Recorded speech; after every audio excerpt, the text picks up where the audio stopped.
எல்லோரும் ஓடினார்கள், கதவு தட்டினார்கள், கதவு உடைத்தார்கள். நீலா, நீலா, என்னடா இப்படி? திட்டி தீர்த்தார்கள். மருத்துவமனை போனார்கள். இவர்களுக்கு முன் மருந்து முழுவதுமாய் உள்ளே போனதால் நீளமான உடல் மட்டுமே மீதம். இது 3வது முறை ஒருவர் சொன்னார். 2 முறை உயிர் பிச்சை தந்த காலம் இம்முறை உடலை மட்டுமே பிச்சை போட்டது.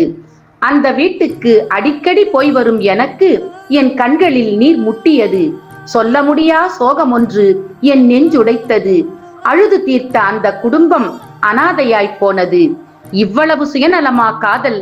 மனமுதிர்ச்சி வரும் என்றார்களே, இவ்வளவு கோழைத்தனமா காதல்? தைரியம் தரும் என்று சொன்னார்களே, பெற்றோர் புறக்கணிப்பா காதல்? உலக புறக்கணிப்பா காதல்? ஒரு வகை அரவணைப்பு என்றார்களே, அவளோடு மட்டுமே சுருங்கி போதலா காதல்? மனவளர்ச்சி வரும் என்றார்களே, இவ்வளவு சோகமானதா காதல்? காதல் சுகமென்றார்களே, 23 வயதில் காவு போகவா அந்த காதல் முளைத்தது? அவனை மட்டுமே நம்பி நின்ற குடும்பம் அனாதையாய் போகவா அந்த காதல் முளைத்தது? அடுத்த சில நாட்களில் வாழப்போன இடத்தில் அந்த பெண்ணும் தூக்கு போட்டு தொங்கி போனாள். இந்த செய்தி என் நெஞ்சில் ஆணியடித்தது. எதன் பொருட்டு இவர்கள் பயணம்? இந்த கேள்வி என் நெஞ்சு பிசைந்தது.